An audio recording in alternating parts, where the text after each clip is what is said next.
तो सबसे बड़ी जानकारी आपको दे दें कि चंद्र ग्रहण भारत में समाप्त हो गया है और उसके पश्चात अब हम बात कर रहे हैं चंद्र ग्रहण समाप्त होने के पश्चात जो तस्वीरें हमें मिल रही हैं उस पर, और इसके बाद जो धार्मिक क्रियाकलाप आवश्यक हैं उसको हम लगातार आपको बताने का प्रयत्न कर रहे हैं। स्टूडियो में हमारे जो ज्योतिष शास्त्री हैं, धर्मशास्त्री हैं, वो आपको अपने अपने मत से बताने का प्रयास करें, लेकिन बड़ी बात यही है कि चंद्र ग्रहण समाप्त हो गया है। चाहे आप धार्मिक नजरिए से देखें या वैज्ञानिक नजरिए से देखें, चंद्र ग्रहण समाप्त हो गया, इसमें कोई संदेह नहीं है। शाम को 6:19 पर मुंबई में, जो कि पश्चिमी भारत के हिस्से में आएगा, वहां भी चंद्र ग्रहण समाप्त हो गया है। भारत में अब कहीं भी चंद्र ग्रहण नहीं है। सबसे पहले पूरब से दिखना शुरू हुआ और उसके पश्चात अब जाकर 6:19 पर भारत में चंद्र ग्रहण समाप्त। ये इस वक्त की सबसे महत्वपूर्ण जानकारी। तो जो लोग भी चंद्र ग्रहण समाप्त होने की प्रतीक्षा कर रहे थे, ये जानकारी उनके लिए बहुत महत्वपूर्ण है कि ग्रहण भारत में समाप्त हो गया है। चंद्र ग्रहण भारत में समाप्त हो गया है। पर ऐसा जी है, गणेश टेक्निकली 6:32 में ही समाप्त होगा। जी, ऐसा हाँ। क्यों? एक बार मैं आपके नहीं, पास अब वापस क्योंकि- आऊंगा। हरिद्वार चलते हैं सनुज शर्मा के पास और उनसे जानते हैं कि वो क्या देख रहे हैं। ये ग्रहण की सीमा जो समाप्त हुई है सनुज, इसके बाद आप क्या देख रहे हैं वहां पर?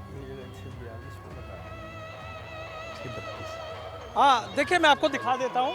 गंगा मंदिर की आप तस्वीरें देख लीजिए और वहाँ पर चूंकि जो ग्रहण काल है, ग्रहण काल खत्म होने के बाद आप देखिए कि वहाँ पर जो शुद्धि काल है, शुद्धि काल शुरू हो गया है और वहाँ पर जो मंदिर में जो शुद्धिकरण है वो फिलहाल किया जा रहा है। और उसके शुद्धिकरण करने के बाद, चूंकि जब ग्रहण का मोक्ष काल हो गया है, मोक्ष काल होने के बाद मंदिरों में शुद्धिकरण काल होता है और शुद्धिकरण काल होने के बाद फिर जो मंदिर में पूजा अर्चना होगी, गंगा माँ की आरती होगी और उसके बाद यहाँ पर जो आस्था का सैलाब है वो पहले से उमड़ा हुआ है। और अब आप देखिए कि किस तरीके से जो श्रद्धालु हैं, चूंकि ग्रहण का मोक्ष काल होने के बाद जो श्रद्धालु हैं वो गंगा में पुण्य की डुबकी लगा रहे हैं। चूंकि ऐसा कहा जाता है कि जब ग्रहण पड़ता है और ग्रहण के बाद आप अगर किसी गंगा के किनारे हैं, यमुना के किनारे हैं, किसी भी नदी के किनारे हैं और नदी के किनारे होने पर आपको स्नान जरूर करना होता है, क्योंकि जो किरणें आती हैं उन किरणों से बचाव के लिए जो स्नान है, स्नान का महत्व है। और अब आप देख लीजिए किस तरीके से यहाँ गंगा माँ की आरती होगी और उसके लिए जो श्रद्धालु हैं वो श्रद्धालु आपको यहाँ पर नजर आ जाएंगे। किस तरीके से यहाँ पर जो श्रद्धालु हैं वो यहाँ देखिए कि जो मोक्ष काल होने के बाद जो मंदिर के बाहर यहाँ पर इकट्ठा हो गए हैं और कुछ ही देर में यहाँ पर जो पूजा अर्चना है, जो माँ गंगा की आरती है वो यहाँ पर होगी। एक और तस्वीरें मैं अपने कैमरामैन सत्येंद्र से कहूँगा जरा दिखाएं। देखिए किस तरीके से जो श्रद्धालु हैं वहाँ सैलाब आपको उमड़ा हुआ नजर आ जाएगा।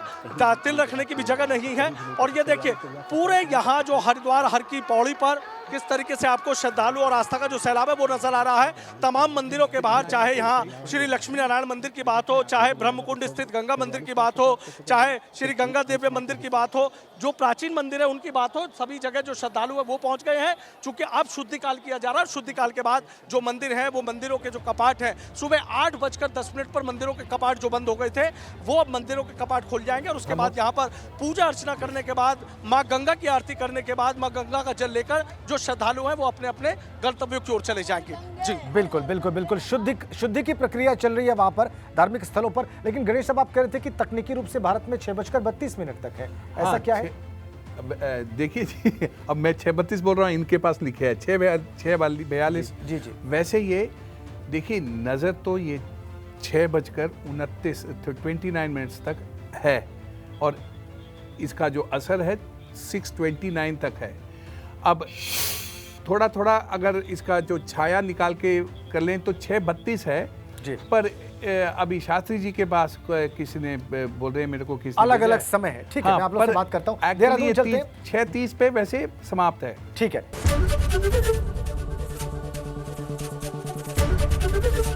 एबीपी गंगा, खबर आपकी, जुबान आपकी।